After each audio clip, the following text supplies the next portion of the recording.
Mary, try and sort this one out.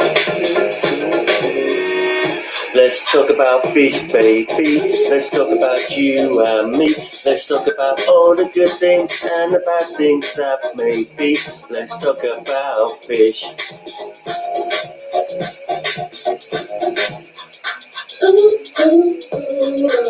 Let's talk about fish, baby. Let's talk about you and me. Let's talk about all the good things and the bad things that can be. Let's talk about fish. Fish. Let's talk about fish. Let's talk about fish.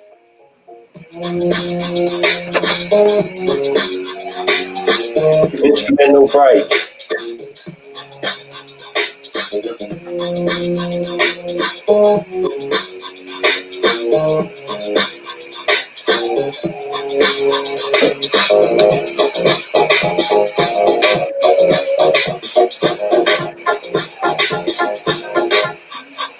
Let's talk about fish, baby. Let's talk about you and me. Let's talk about all the good things and the bad things that may be. Let's talk about fish. Let's talk about fish. Fish. Fish. Let's talk about you and me. Let's talk about all the good things and the bad things that may be. Let's talk about fish. Let's talk about fish. Fish.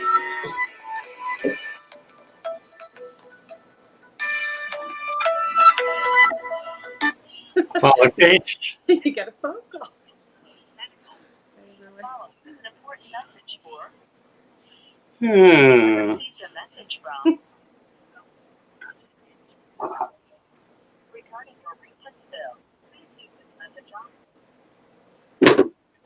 La.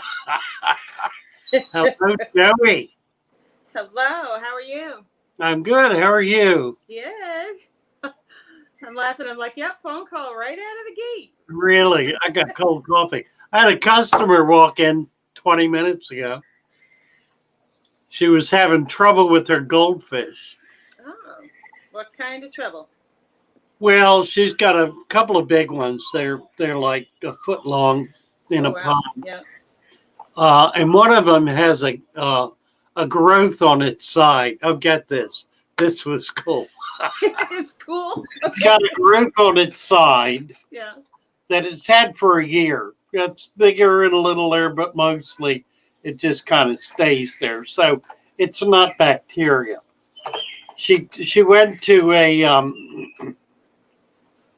a big box store and said, "What is this?" Had a picture of it, and he said, he said that's your fish releasing sperm into the water. Wow. I've never heard that one.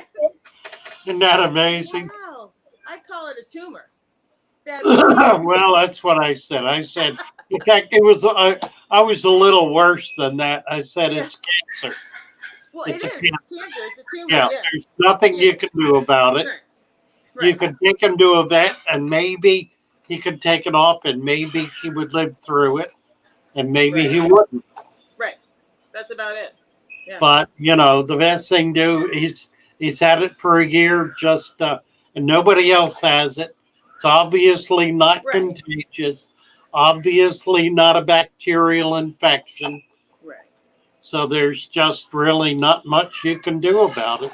Yeah. Eating well, swimming well, being fine.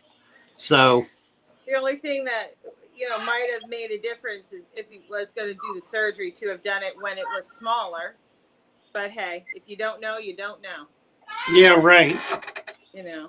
So in answer to Stephen's question, and thank you for the super chat. Yes, thank you.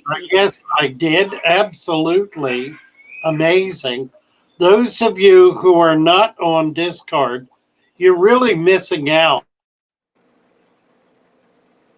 on a wonder to share your hobby with others, and especially with people like Stephen and Chevy, myself and others. It's we're having a grand old time over there. You need to join us. Now, in order to be on Discord, which you can find listed on the community page on my channel, you must be a member, either a YouTube member, a Patreon member, or make a regular donation to Father Fish. So it's a fee-paid service, but it's inexpensive. You can do it for $5 a month. And if your situation is such that you can't afford $5 a month, we do have some scholarships that a few of our kind patrons have happily provided. So we're able to do that as well. Nobody's going to be left out for lack of funds. But it's grand. It's a wonderful thing. And just what Stephen is talking about here, just remarkable stuff. The customer I just had in, their fish would obviously benefit from just what Stephen is doing, from surgery to remove that tumor, which certainly could be done. Having someone do it who knows how to perform surgery on fish, however, is quite another matter than cats and dogs. So we're very privileged and honored to have Stephen with us on our channel and in our Discord and participating in this whole process. And I do want to mention, while I'm at it, one more thing that we're working toward, which I hope is going to come to pass. I've been given an opportunity to transfer my operation to the Catoctin Zoo in Thurmont, Maryland this spring, early summer. And I'm looking forward to doing that because it'll become possible then to set up demonstration facilities, resources, aquariums, excuse me, and the like, which will further our efforts to get the word out about creating natural aquariums. I hope also that you've had a chance to look at our newest video. Are you in love with your aquarium? Are you in love with your aquarium? As opposed to, is your aquarium your enemy? So we ask those questions and have some advice and some perspective. And it's really all about perspective. So take a look at the new video if you haven't. And we'll be talking more and more about these issues as we move along. It's become the primary theme of our channel to teach people the ways of maintaining a balanced, harmonious aquarium. Something else I wanted to get into this morning. Somebody sent me a comment this morning. It was based on, excuse me, based on the video from yesterday. Are you in love with your aquarium? I want to pull that up. And mention this. They asked me if I knew of a Japanese farmer who became extremely popular in the 50s, 60s, 70s, and 80s, who I did not know about. And I wanted to mention him, and I'm looking for it. I thought it was on this stream, but I'm not seeing. Oh, you know what? It's because these are comments I've not responded to. I need to go to the video to.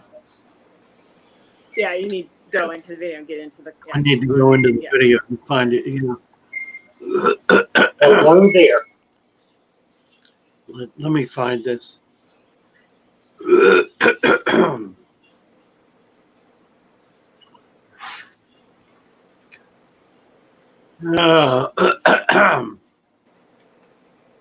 Eden Garden. I like that. Naveed Altaf calls this tank Eden Garden. Here it is. Masanobu Fukuoka.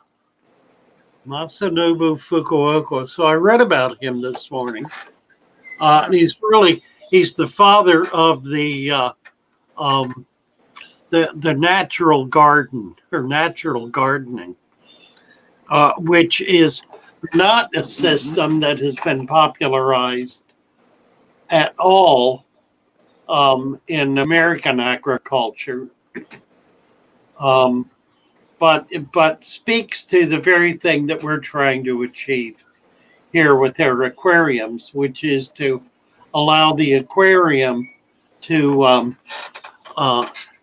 to mend itself, to take care of itself, to grow, to become a healthy, balanced system by allowing it to do so naturally, by giving it its lead, by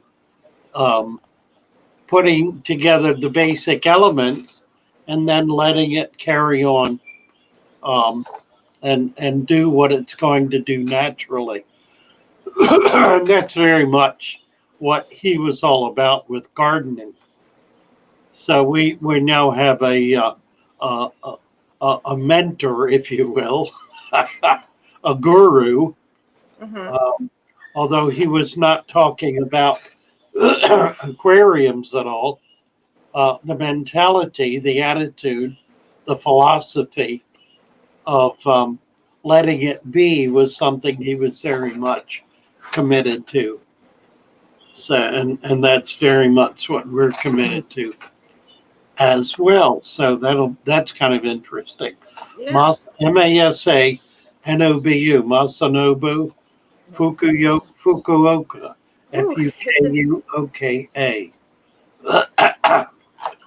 That's a tongue twister, huh? Fukuoka. Yeah. We just had somebody, Pedro Castell, come in, I think, from Bolivia, saying that they're using 2 inches of sand and they're already happy. Wonderful. Yes. And did you see, I think it's back at 9 o'clock, Roman was talking about an issue he was having in his tank, and he said he's going to be making 3 videos about it, but he thought it might be something interesting to talk about on the channel. And I'm scrolling back.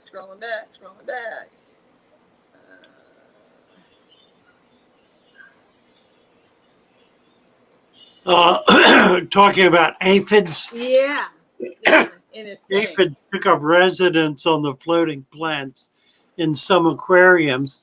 Redbird, floater, hornwort, they seem to have a preference. I've noticed that too. They're little hoppers too. It's not that you can get aphids. I've also had hoppers, which is a more aquatic animal. Very tiny, flea size or smaller. That set up populations. The tiny fish will eat them.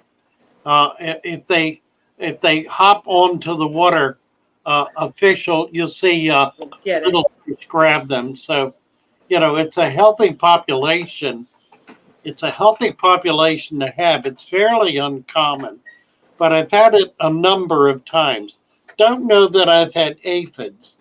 I have had the little hoppers. Aphids are not hoppers. They're more crawlers, I guess. Yeah. Also referred to as ant cows. I've also had ants, which are much less desirable, of course. Yeah. But they tend to like aquariums as well, and will if they find excess food, if you're feeding sloppily and food is splashing on the side of the tank, you'll eventually develop a colony of very tiny ants that will colonize on the sides or under the aquarium, and will derive a food source from the from the surface around the edge of the tank. So there are a number of different kinds of very tiny insects like that that can populate your tank. I recommend you don't get upset about it. Don't fret over it, but rather study it and try to get some sense of what they're doing there, why they're there, what they're finding that they like, and you may discover that that it's just part of the natural balance that's occurring in your system. You know that this is, even though our aquariums are in our homes are not altogether sterile places. All kinds of things come in through the door, the windows, whatever. And some of them find a way to populate our aquarium. Tiny things as a rule, microscopic very often. I did want to recommend something that I think everyone with an aquarium would enjoy. Try to find a big hand lens. Something, I don't know if I have one here or not. A big hand lens, a big lens that you can look at. I personally have a magnifying glass I run around my house with. Yeah, a big magnifying glass. I used to have one here. I don't think it's here anymore. It got moved. I have the handheld, old-fashioned. Yeah, they're really nice and they're fun, and you can see and learn a lot of things about your aquarium. Yeah, I don't see. I think it's not here anymore. Somebody came in and cleaned my drawer. You hate that. Yeah, I do. I do too. Don't touch I knew my where desk. everything was in there, and now I know where nothing is. And they were just trying to be nice and helpful, and they put everything where they thought it ought to be without consulting me. And I'm the one using it. Right. I get it. I get it. The word is busybodies. Busybodies. Well, everybody that knows me knows not to touch my desk. Don't touch it. Busybodies, right. So I'll tell you something else that works if you have a microscope, the lens. If you look through it from the back end, it gives you a 10x magnification. Yes, I have. But you got to be right up on top of things to use it. I have a jeweler's loop, so if I want to look at things like vinegar eels, things like that, I can get it in the jeweler's loop. Well, you've all seen my lens. Yes. I like this real well. Yeah. I don't know where you find these anymore. I don't know. Like I said, my dad had one, so I'm sure there's one next. Yeah, there are new ones online that are not nearly as nice. I'm sure. They look fancy and cute, and they're very designer-y, but they're not really very effective. Right. I think they're just made to be something pretty. Anyway, that's a nice thing to have, and you ought to try to locate some kind of lens that you can use to study the microculture in your tank. There's lots there, and it really is interesting. I need to get a little more coffee here. I agree with you because that's how, I mean, like I said, I look at all things like that when you're looking for something in your tank. I look at my fry when they're very tiny every day with that. You know, baby eggs. Yeah, and I can look up in it, you know, if I'm breeding bettas, I can look up in the nest and look at the eggs. Yeah. I can look at my goldfish eggs. I can look at my fry. That's how I do it. Yeah. Of course, I'm getting older, so I need that magnifying glass. More and more, right. That's right. I don't have those young eyes anymore. Really? So I need the magnifying glass. Yes. Oh, so we're kind of all over the place. You got a lot of, just comments, nice comments. And there was some discussion a little bit earlier, because I think we were talking about the cancer, with that goldfish. And then Right. someone brought up, I think it might have been James. There was some discussion a little bit earlier, because I think we were talking about the cancer, with. Right. Okay. And he was referring to bettas, and my experience with betta breeding is those heavy metallic scaled, dragon scaled bettas are very prone to cancer. So personally, I stopped breeding them, but I don't know. Do you have any experience with that, Father Fish? Have you seen that? With cancer on bettas? Bettas with the heavy metallic ones, the dragon scales, the heavy metallic scaled bettas are more prone to cancer, in my opinion.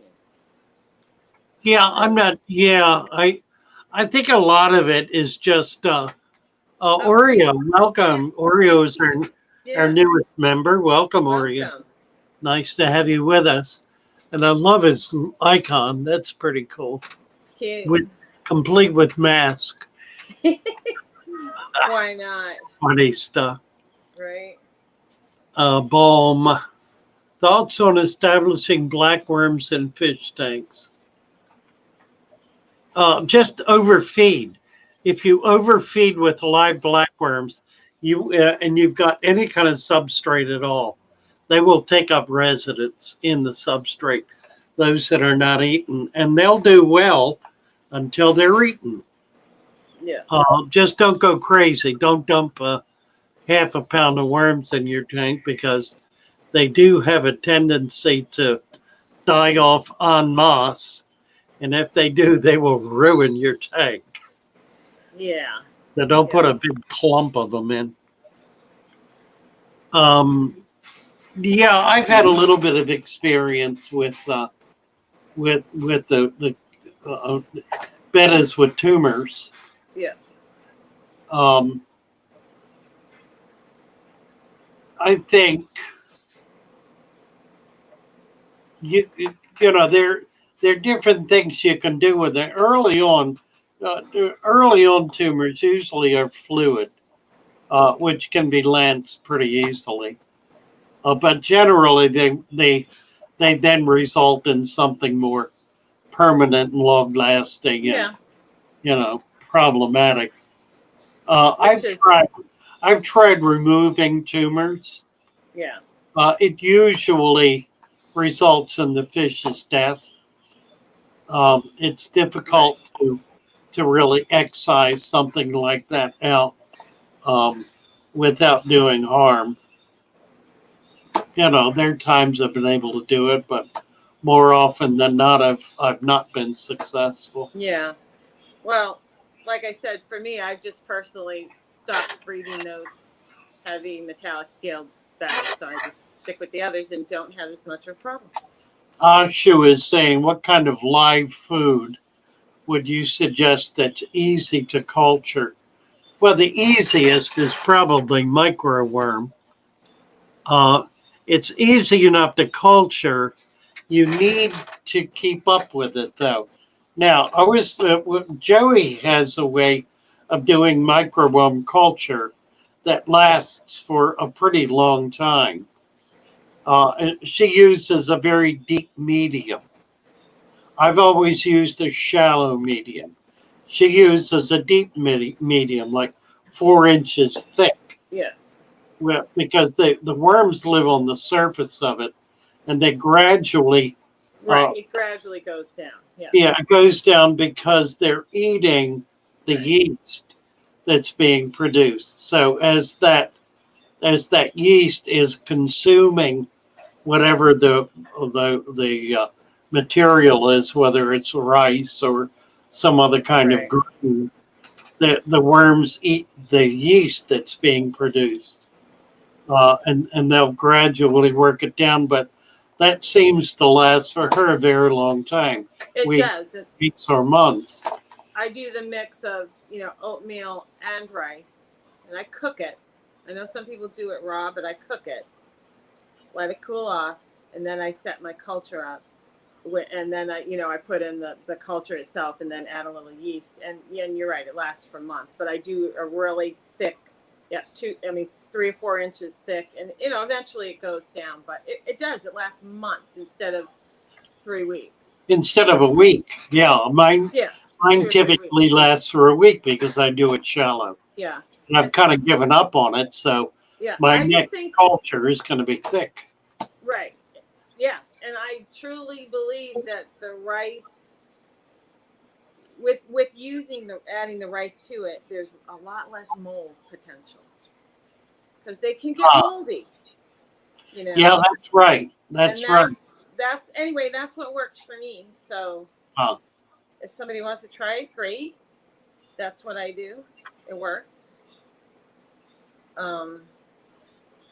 Now, for containers, you can get these online. You can get them at a local food store, like a Chinese carryout. Yeah. If you will go online, you can find these lids. And I don't know if you can see this, but they have holes in them, and then they have a fine paper that's pasted over the holes, so it's able to breathe without allowing gnats to get in. Exactly, because they will ruin your culture. Yeah, the gnats develop then you've got a different kind of culture. Right. Then you don't have microworms. Then you got bigger worms. You have essentially fly larvae, which the fish love. Well, yeah, but you don't want it in your house. Really. I don't want it in my house. These you can get online, and you can get them if you will. What's the wingless fruit fly culture? Oh, I hate those. I can't deal with those. Are you good with those? The wingless fruit flies. That's where I find these things. Okay. People who sell wingless fruit fly culture, you can buy these lids. Okay. Good point. I mean, if you're gonna do the thick, medium for them, though, you need a tall container, because those worms will crawl out 3 or 4 inches. So if you're going to do 3 or 4 inches, the one quart containers take them out. That'll work. Yeah. Otherwise, they're going to be all over your lid when you open it up. It's nasty. So use a tall container. Stephen's talking about cancer in bed. There's been many things written on it, seminars. He deals with at least 20 cases or more. I'm sure. A year. And they start, those ones that are going to get it, in my experience, they start growing those tumors at 5 and 6 months of age. I mean, it shows up early. As soon as they hit maturity, yeah. Yep. We'll go back to Ashu a minute, talking about live food that's easy to culture. One of the easiest, curiously, is brine shrimp. And the way you do this is you hatch them out, and I recommend using decapsulated hatching eggs, which you can buy or you can make yourself. The benefit of decapsulated eggs is that you're not fighting with eggshells, trying to separate them out or trying to keep the babies from eating them and choking on them.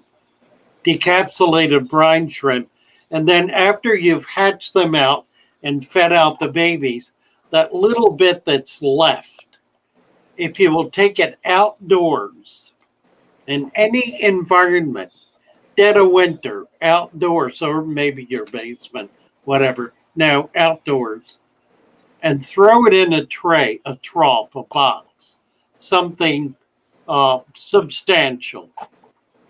A foot or two long, a foot or two wide, something that's decent size. Just throw it in there and do that routinely. Leave it in the sunlight. It will grow algae, and those few shrimp that are in there will mature. They'll mature very quickly. In 2 weeks, you'll have adult brine shrimp. Now, it won't be a whole lot, but it will be enough to feed a few fish. So, I really recommend if you're doing brine shrimp that you do that because it's a way to be able to get an ongoing culture of adult brine shrimp. Thank you, Johann Martin Yes, said, thank you, Johann. not Very fishing nice. keep. My number one fish keeping tip, feed less, watch more. Absolutely. That's a good tip. Absolutely. Feed That's a less good and watch tip. more. You bet. Father Fish. Yes. Chevy put a little note Good. in here. Hold on a second. Sure. Yeah. Like a little turtle for my son. Yeah. Chase is back there. He'll show him to you. Okay. You bet. Go ahead. Chevy Fish put something in here saying that Jess from Maine's Tails Fur and Fins, her husband's been taken to the hospital with the virus, and so they could use our prayers. Well, amen. Okay. So, yep. Everybody be praying for Jess's We husband. wish you all the best. Amen. For you and your family, Jess. Amen. Yes, absolutely. Thank you for that, Chevy. Sure. Yeah, and Chevy. I missed it. I think I scrolled by it at first, but then I went back and saw it. Duco is out of quarantine and tested negative. Bravo.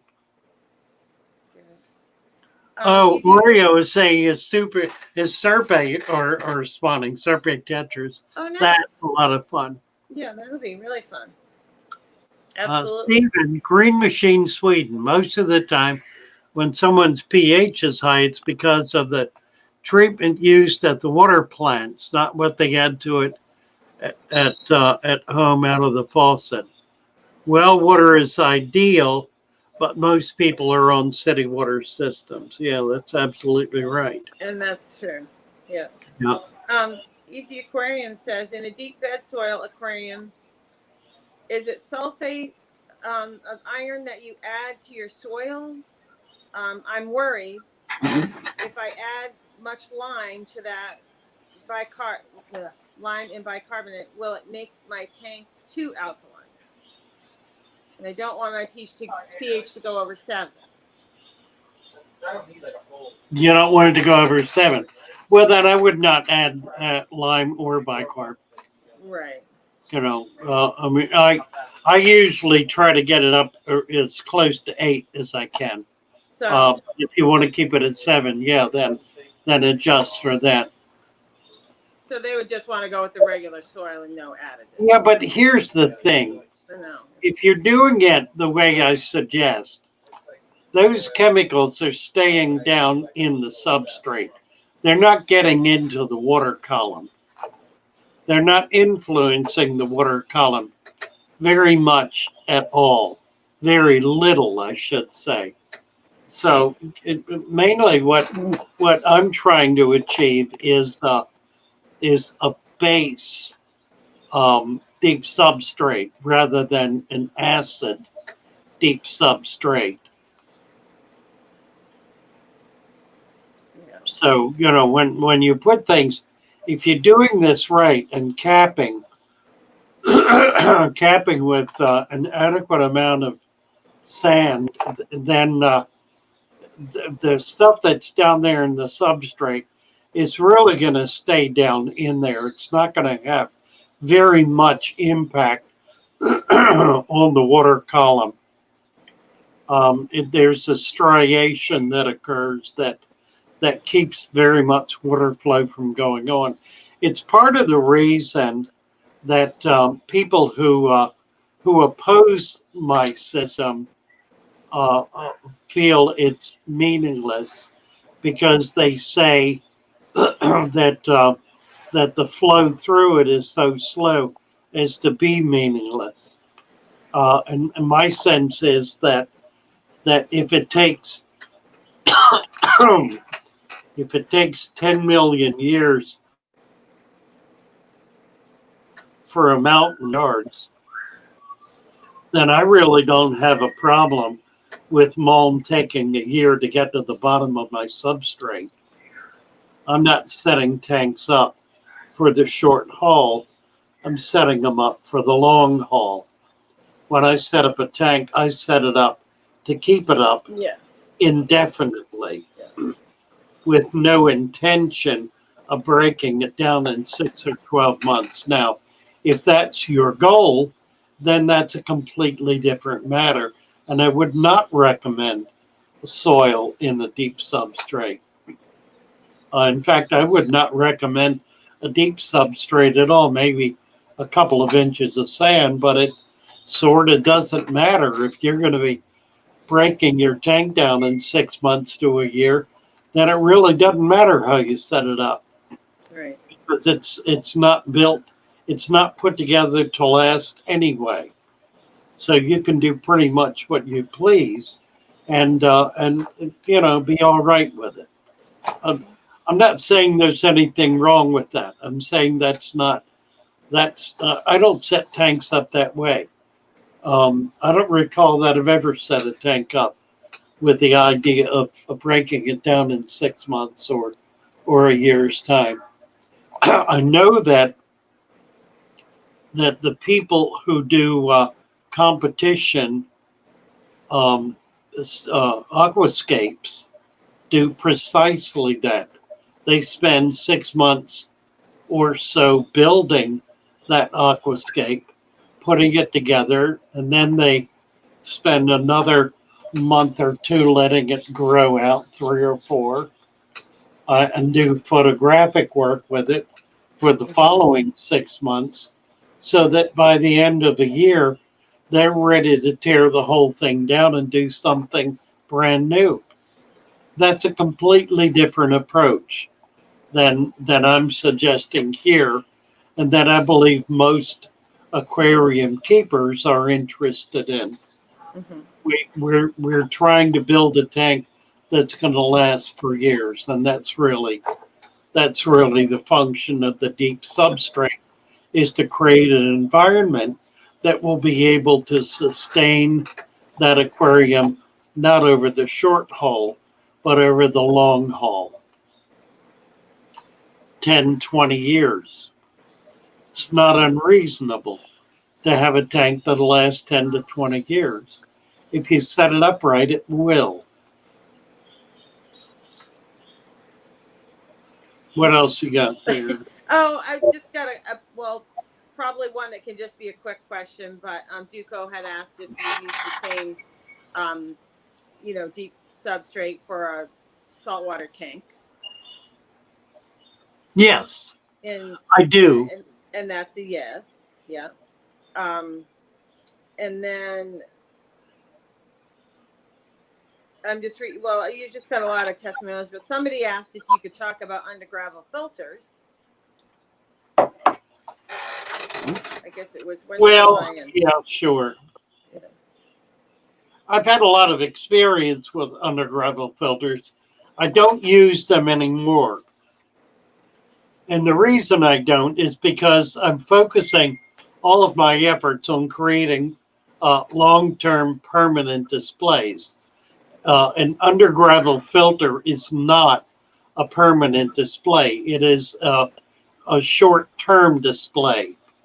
Now, I do have friends who have set up Undergravel systems with deep gravel and sand that have done so, and they've lasted for years. What they wind up with is a deep substrate. They wind up with a system that has channels of water flowing through that filter that do not affect most of the substrate. So in time, most of that substrate becomes sufficiently compacted that it becomes anaerobic. And with a deep substrate over the plenum, it becomes reasonable to do that. My sense is it doesn't make a lot of sense to do it when you can achieve the same thing by not moving water through it at all. It's a personal preference, I think, as to what you're trying to do. If you want to use a deep substrate plenum as filter, an undergravel filter with a lift tube on it, um, and leave it up for years. The only thing you'll need to do is add sand to it. Make sure that substrate is deep enough to be able to sustain the waste that you're pulling into it. Otherwise, you've got to break it down and clean it out. If you're winding up, if you're winding up with with a constant moan in the tank and it's building up such that every time a fish swims, it makes a cloud with no water. Um, then and you're done with putting sand in it to try to capture that. Then at that point you need to break it down. Um, the problem with that system is that it does not deteriorate waste particularly effectively. But in time, anything will. You know, it's just a matter of how you start. I start with this and with the dirt in order to be able to create nutrients that are going to remain in the system for years and be able to support plant life and also create the kind of bacterial foundation that breaks down waste. So it's just another way to do it. I find it's effective. You may find other ways. There are a lot of ways to skin the cat. This one works. Yep. James Handy has a question. He says, Yeah. Father Fish, would setting up either deep gravel or sand without the lower layer of dirt work similar? So talking about setting up a new tank with just deep gravel or deep sand, no dirt. Would it work the same? Yeah, it'll just take a while for it to build up nutrients in that substrate. If you start with dirt, then you're starting with nutrients. You're also starting with bacteria that's in the soil that can further break down the waste as it's moving into the soil. You're creating an environment where waste product can assimilate and be broken down. It's simply a better way to do it, but you don't need to do it. If you've got a gravel tank and you don't want to break it down, put a couple inches of sand on top of the gravel, and it'll achieve exactly the same result. Right. The critical thing is to slow down the water flow going into the substrate, and that's why sand. With gravel, it flows through about as fast as you can jet it through with a hose. With sand, it doesn't do that. With sand, it flows very slowly and winds up flowing at the speed with which the cilia on the microscopic bacteria and other microscopic life in that substrate, or the cilia, which is the little tiny hairs on their body, flagellates waving around. They create water current, like a butterfly. They create water current, and that water current moves the water. So the speed at which those flagellates, those cilia, are able to move the water is the speed at which the water flows through deep sand, if that makes sense. So it's pretty slow. Pretty slow. Right. Just a quick little thing. When we were talking about the magnifying glass and where to get these things. My other sister just popped in and said that you can get those lenses from an art supply store. Obviously, people use them to paint with. She says you can find them there if people want to look for them. Yeah. Yeah, for people who do paintings with single right. Yeah. So my sister Rosalind came in with that and said that. And she's an artist. That's how she knows where to find them. So, I had a friend years ago who did miniatures like Oh yeah. 1 and 2 inch little paintings. And he would paint, his paintbrushes had a single bristle, Yep. one bristle. And he painted them. Absolutely. Yep. And Because you you didn't imagine. get that detail. And he used a magnifying glass, a big Yep. one, to be able to do that. Remarkable stuff. It is. When I was a kid, my father, who was a bit of a community leader, he was the local pastor in a little country village. And I remember once he found a man who was an artisan who did pictures and graphics and other things on grains of rice and human hair and such stuff. And he did a display once with these things. Wow. I was real little when I saw that. Yeah. It kind of always stuck with me. This is going to sound disgusting, but, you know, I kept all my kids' teeth that they lost when they were babies, you know, or little kids. Yeah. And I have a little jar of each. I have their teeth. And I used to joke because my dad was an antique dealer and he used to restore paintings and stuff. But one of my brothers became very, very good at scrimshaw. And I used to say to him, Willie, can you scrimshaw the kids' teeth? Oh, that's wonderful. I love it. But he probably could have done it. He was so good. yeah. You know. That's funny. Yeah, just funny stuff. Absolutely. So I still have my kids' teeth. Amazing. I'm one of those mothers, you know. Amazing. Yeah. Yeah, really. So now back to fish, right?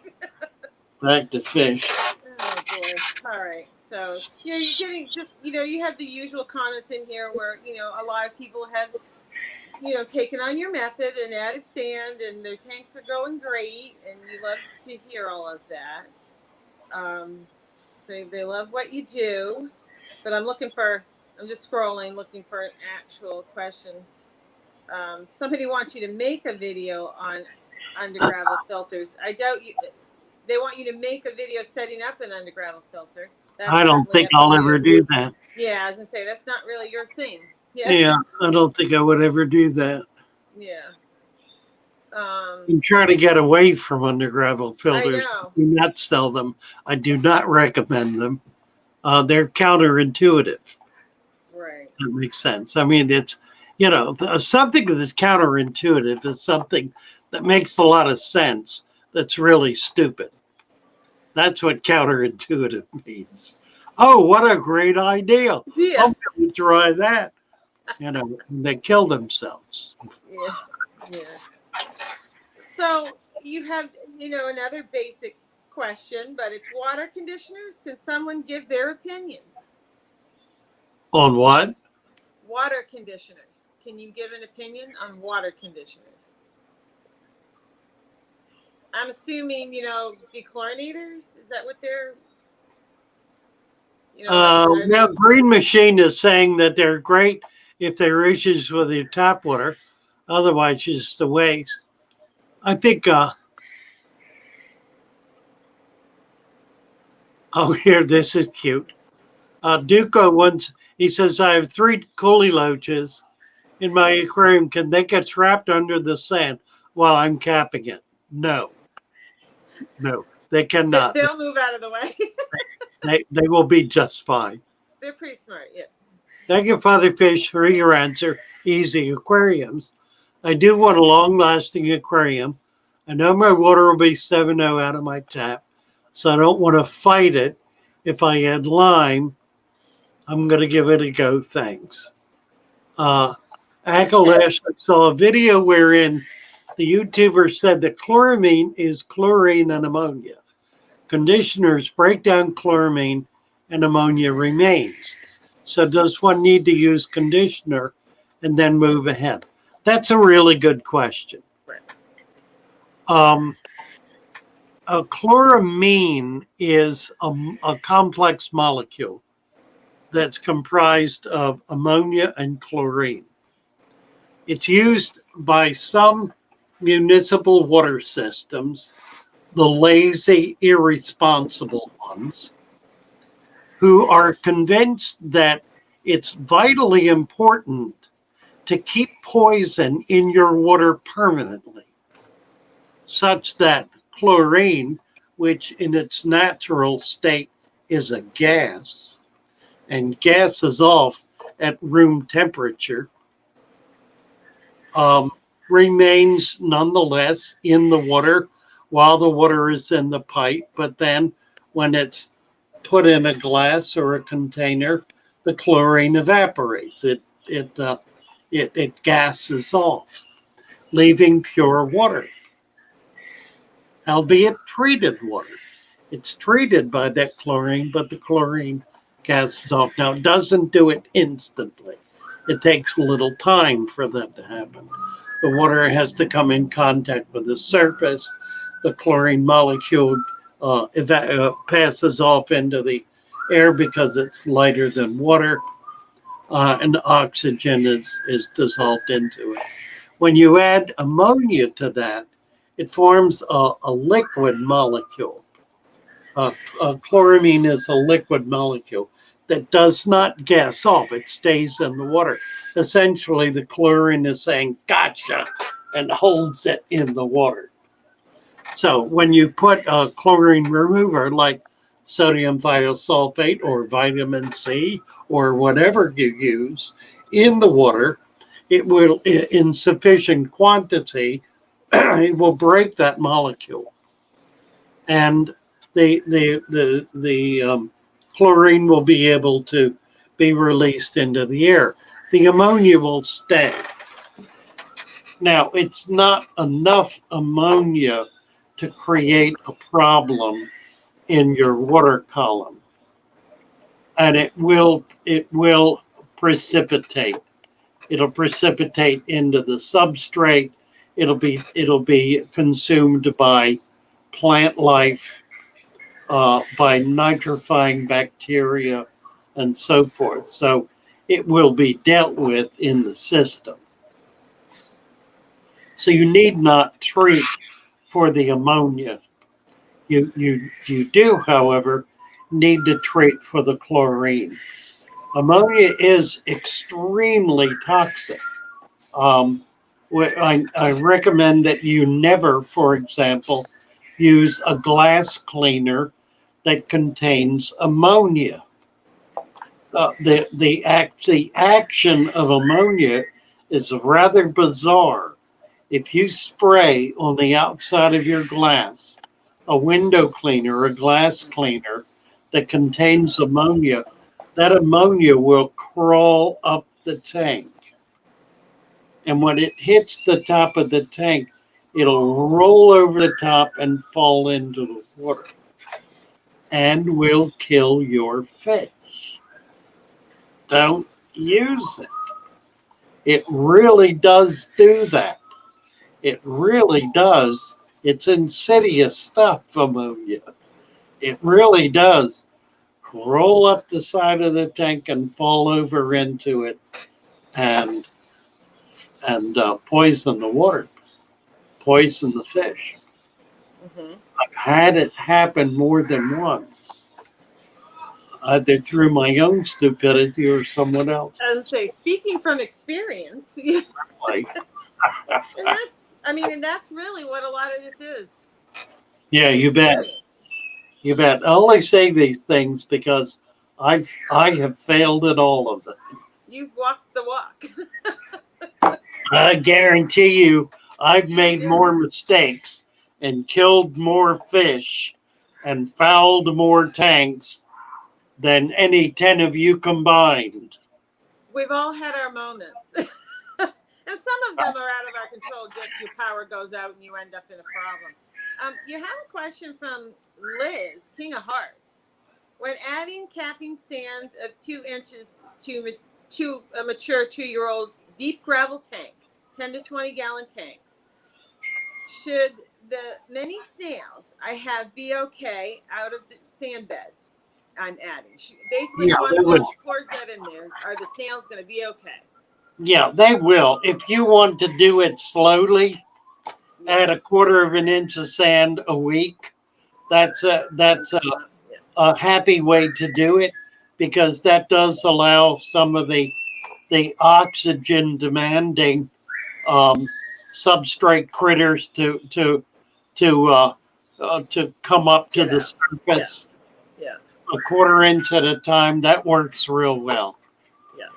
It also can save any plants that are deeper in there as well. Right. I mean, I found Malaysian trumpet snails are going to get out no matter what, but the others might struggle a little if you added it all at once. Yeah, just do it. It's a good idea if you're adding sand to an existing tank. Do it gradually. Do it like a half an inch, a quarter inch, half an inch at a time. Half an inch is fine.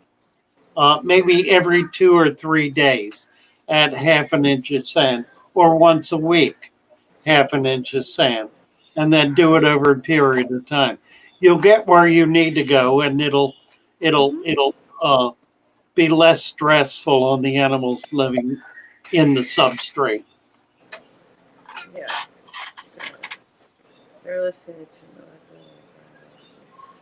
I'm looking for another question. Sorry. The question about water conditioners, we really didn't get into that much. No, we kind of went. Oh, and then went to the next question. I sort of don't know what it means. I know. I'm not sure that. Well, we were on. I was trying to figure out, were they talking about dechlorinators, or are they just talking about? Yeah, like generally speaking. speaking. Stress coat. Yeah, exactly right. You know, because there's a difference. Generally speaking, your water source, if it's municipal water, it probably has chlorine. You need to deal with that. If it's free chlorine and nothing else, you can let the water sit with a bubbler in it for a few days and it'll be fine. The chlorine will gas off. If it's got chloramine, then you need to take an extra step. You need to put a dechlorinator in it, in a typically double strength, whatever it calls for, double strength. It's a salt. It's not going to poison anything. It's not going to be harmful, but it will break that ammonia bond, chlorine ammonia bond. And then by simply letting it sit, if you have the luxury of doing so, the ammonia will eventually get burned off by nitrifying bacteria in the water. It'll happen naturally. But in any case, it's not going to be as substantial a problem as having chlorine in the water. Beyond that, there's no particular reason to treat water. Now, if your water is coming out of your tap at 6.0, which is pretty unlikely, that would mean that you have a spring, a shallow spring coming out of the mountainside that's pure clean water, with coming through sand and no limestone, such that it has no carbonates in it or dissolved minerals. It's pretty unusual. It's like rainwater or distilled water or RO water. Yeah, but water can naturally occur in springs like that. If that's the case, then you simply need to be aware of it and aware of the impact that's going to have on whatever fish you bring in. You may need to add some hardeners in order to be able to get the carbonates up enough to be able to maintain a higher pH, like a 7.0 pH. You want to try, however, and it's pretty unusual that you would have water at that level. It does happen, but it's not common by any stretch. So know what your water is and test it once or twice a year. I mean, even with municipal water supplies, they can change. They can change their formulation. They can change the source of their water.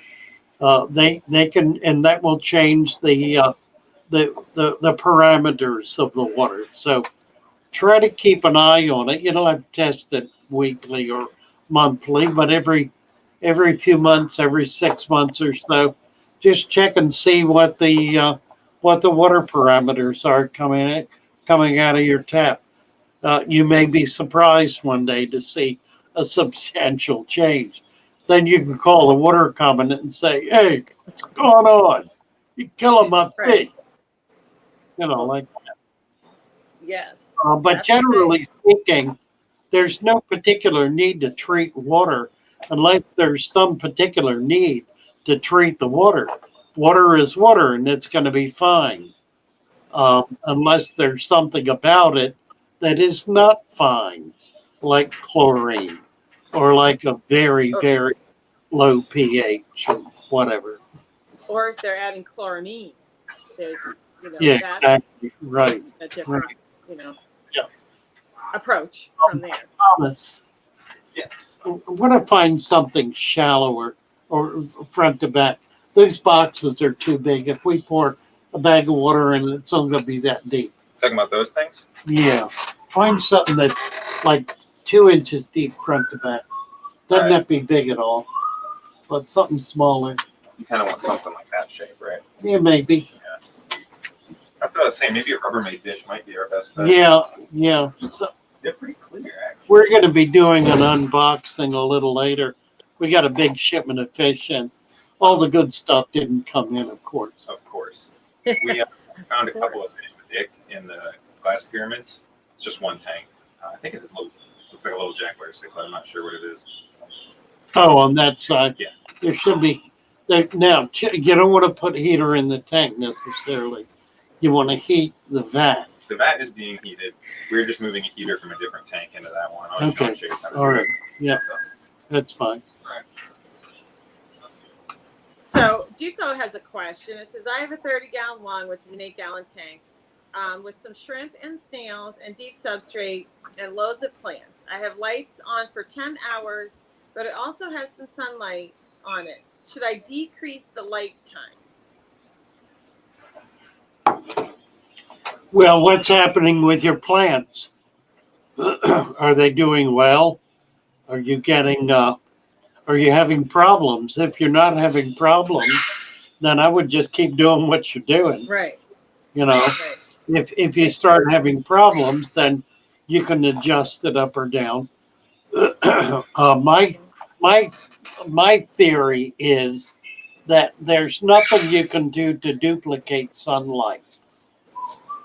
Sort of putting a $500 metal halide or mercury bulb over your tank, which you wouldn't do anyway because it's too hot and too expensive to run. Any kind of light, fluorescent, LED, whatever you're going to be likely to have is not going to even come close to duplicating the effect of natural sunlight. If you have natural sunlight as opposed to ambient light, there's a substantial difference. Having a room lit with sunlight that's bouncing off whatever, just lighting the room with natural light is very different from having rays of light coming into the window directly from the sun. That's direct sunlight. Ambient light is just the light that's lighting up the world and lighting up your room, even though there are no direct rays of sunlight coming into your tank. So if you have direct rays of sunlight, then you've got direct light. I prefer that. It's sometimes hard to achieve. You need an eastern or a western exposure, or in some cases, a southern exposure. Or I guess if you're way down in Chile, a northern exposure, or parts of Australia, I guess. Right. But otherwise, your light is going to be ambient, and that doesn't count. Ambient light does not count as lumens. It's so low. is to be of no kind. There are obviously plants that thrive in ambient light, ferns, for example, and we have some such in our aquariums that will survive in ambient light. So you can do that. Most plants, however, require a certain amount of light. Most plants don't require a great deal of light in order to survive. So you can kind of get away with whatever you have. You may simply need to leave it on longer. I have a few tanks that the lights are left on 24/7. I never turn them out, but they're not big, strong lights either. They're LED strips that never go out, and they provide over the long haul adequate light for the plants in those tanks. Very good. So Easy Aquariums is asking, Father Fish, I need some sand for the tank, but I heard that silicates will grow algae, but all the sand I see has this. Yeah, I don't know who the genius is who decided that silica grows algae, but um, they're talking out of another orifice, if I may put it so bluntly. You know, that is what I refer to as aberrant nonsense. It is aberrant nonsense. Those are thoughts and ideas that people who really don't have a clue what they're talking about say. People who say those things don't have a clue what they're talking about, to put it another way. The earth is full of silica. Not all of it grows algae. Silica does not grow anything. Silica is utterly and thoroughly inert. It does not harbor living organ. Well, I don't want to say it that way. It does not, how can I put this? Nurture, provide nutrition. It does not provide nutrition for any organic material. It provides a surface on which can grow organic material, primarily bacteria. Also, algae. If your tank is sufficiently imbalanced, that algae is growing in it. Yes, algae will grow on silica. It will also grow on your finger if you leave your finger in your tank for a few days. Algae will grow on whatever is in the tank, on a marble, on anything, not simply on silica. This whole notion that silica is somehow a horrid substance that ought never be put in a tank is more whining from the whining class, who would prefer you spend vast amounts of dollars on their products rather than do something simple and cheap. May I please? True.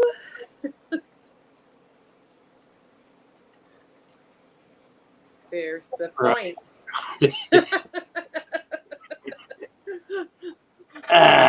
Came around to that.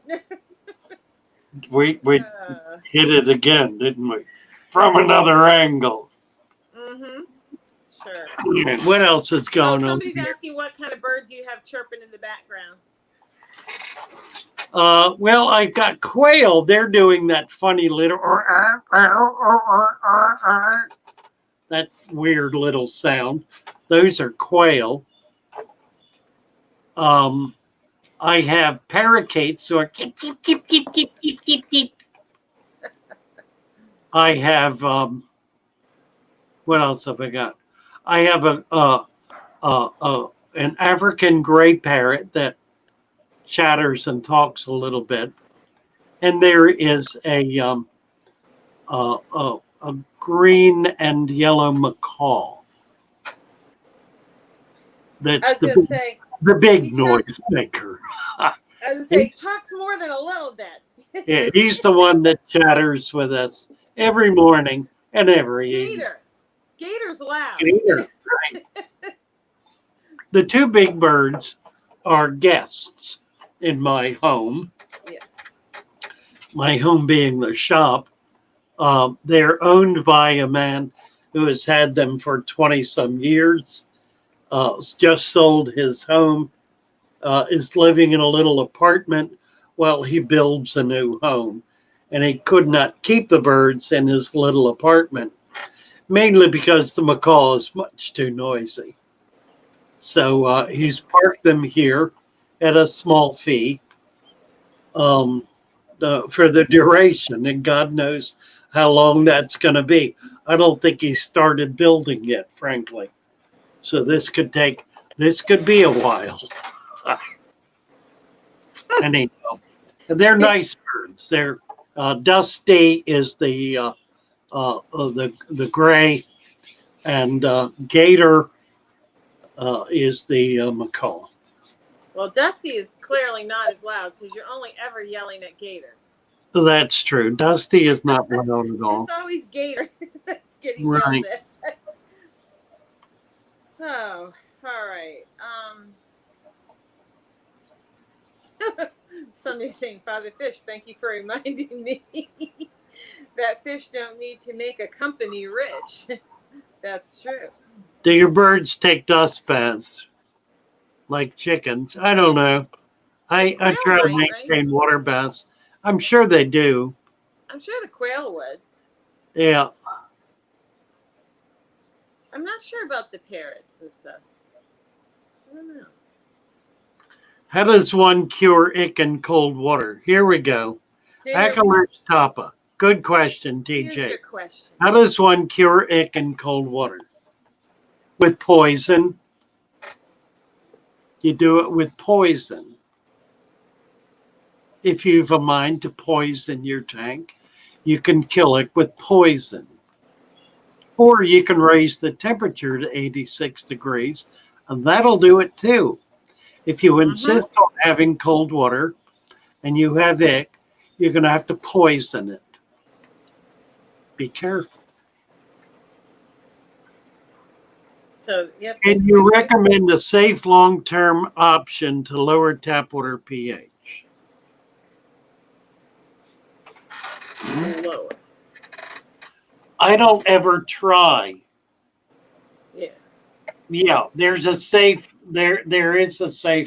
long-term option, and that is to dilute your water with reverse osmosis, distilled spring or rainwater. That will lower your pH, and it'll do it in a relatively safe manner. Sorry. I'm laughing because Easy Aquarium says, my dog barks at your macaw. It drives me bonkers. I bet it does. Well, they're having a conversation. A long hour and a half. And yes, 40, yes, they can handle 86 degrees. Asking if goldfish can handle 86-degree temperature. Yes. Yeah, you bet. Yeah. Red light robot. Mm-hmm. So the garlic infusion, I'm not certain what the dosage is. That's the question. Yeah, this garlic thing, a lot of people are confused about it. Garlic is best used and treated as a food.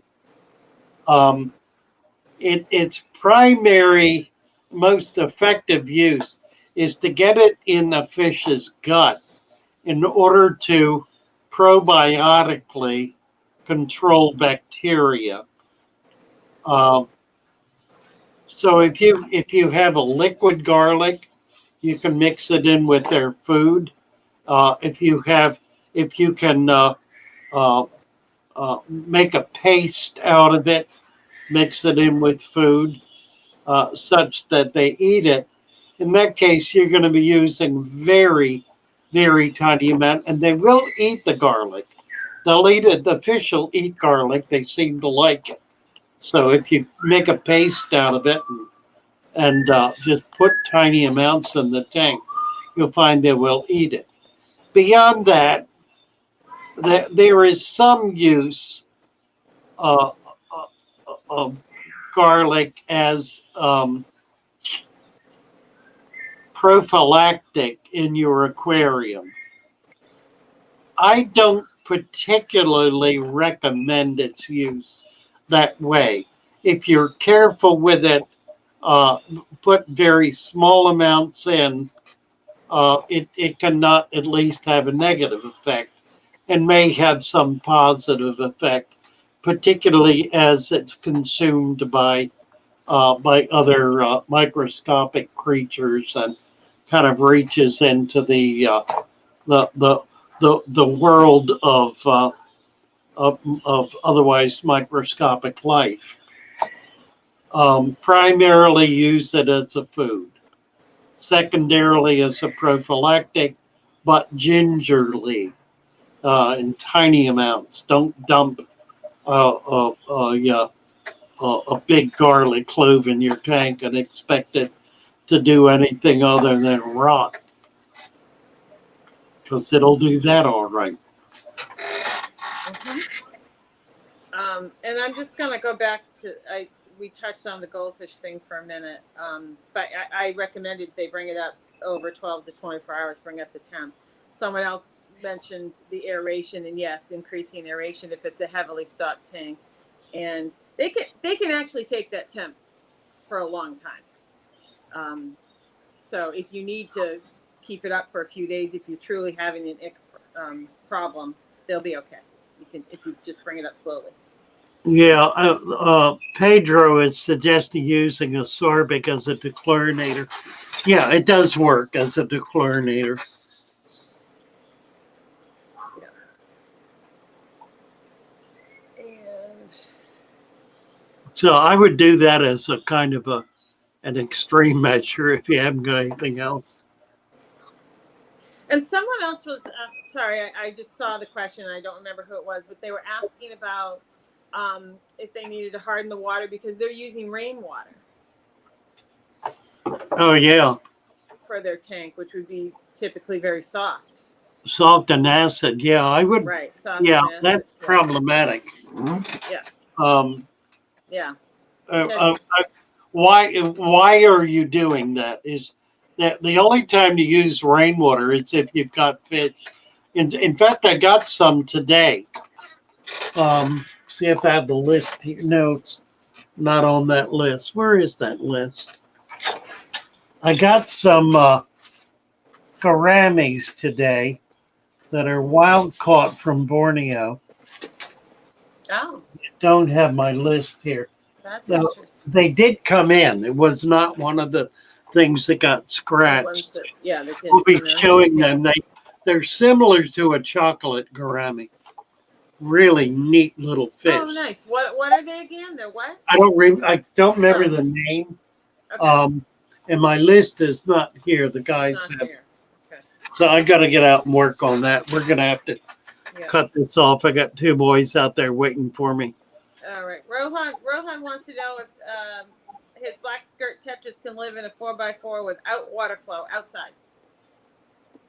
Yeah, absolutely. Yeah. Absolutely. Well, if it's not too cold, sure. Yeah. I don't think right this second I see anything else. And you said you have to get going anyway because you got to get the fish straightened out. I'm just scrolling down the bottom, see if there's anything else. All right. Touch on. Oh, TJ says I do use rainwater because I live in the country in Australia. So yeah, I mean, if you have to use the rainwater or you prefer to, then yeah, you might need to. Yeah, Stephen is calling me to account for referring to medications as poison. That was not my intention, and I appreciate his comment. However, not knowing what you're doing leaves open the door to misusing medications, which have the potential to be poisonous. Nearly all medications used improperly can function as poisons. It's important to know what the formulation is, know how much to use, and so forth. So, thank you, Stephen, for the clarification. And what goes along with that is being able to diagnose your fish. You know. Yeah, exactly. Otherwise, Right. you're just throwing things in there if you don't really know what you're fighting. Oh, here we go. TJ, he lives in the country in Australia. Yes. They're on Right. rainwater tanks for their That's house. what I just. That's interesting. I missed that. I'm sorry. Yeah, that's what I was saying. I said he Yeah. deals with the rainwater. Yeah, so he has to deal with it. Josh was asking any advice for treating gill flukes. I mean, I know what I do. Don't know what you do. What do? You get it more than I do. I don't get it. I mean, I don't. Well, I mean, you get them. Goldfish can be prone to gill flukes. Gill flukes, but right? You can also get them very easily if you buy from these box stores or whatever. General cure works very well for gill flukes. And you definitely, if you really think you have them, you want to treat for it, because eventually the fish, if they get them really badly, it closes the throat. They won't be able to eat, and they will die of starvation, which wasting disease, because they cannot eat. So, Right. But that's what I use if I feel I really have a gill fluke problem, which is an API product. Yeah, there are a number of products that work effectively. That's one that's commonly available. Yep. But again, make sure that's what it is. Father Fish. Yes, good morning. Hi, this is Lorraine. I talked to you yesterday about my goldfish. Yes. And I just wanted to make sure that you were there. I didn't know when I was going to leave and bring her up there. Okay, very good. All right. You bet. Thank Thank you. Lorraine's bringing her goldfish. All right. Could I point out something, Father Fish? You bet. Yeah. For maybe especially new people that are in here, there are a couple people in this chat. I mean, there are a lot of people in this chat that are very knowledgeable, but there's two people specifically, Stephen the biologist and Chevy Fish, very knowledgeable in fish keeping. So if they're giving you advice,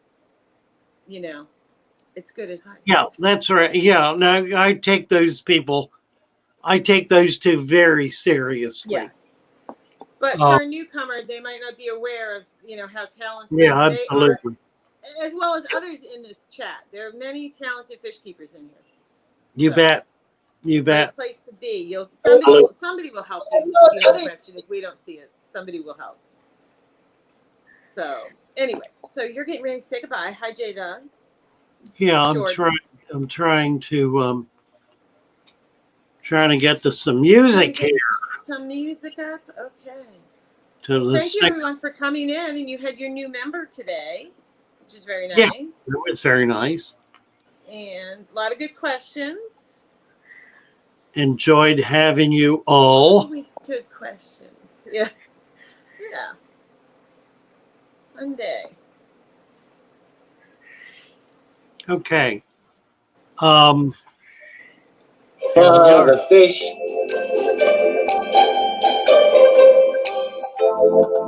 The one place to go to if you have Vic. Your fish may itch or even flash. So Father Fish is your one-stop cap. Capital with an inch of sand. Capital with an inch of sand. Raise the temperature with a helping hand. And add some garlic on top of that sand. The heat will go, your plants will grow, and all of your fish will have a happy home. Father Fish, so Father Fish, your one-stop wonder if you keep fish. Starring Sir Father Fish and all his followers on the Father Fish channel. Over to you, Sir Father Fish. Well, nice to have you all here today. It's been Great to be delightful. here. Bye from Thanks for coming Jody in. Bye. and Bye. bye from Father Fish. Good to be with you guys. Say we'll be here tomorrow morning. Tomorrow, I'm planning to take the boys out on a collecting trip.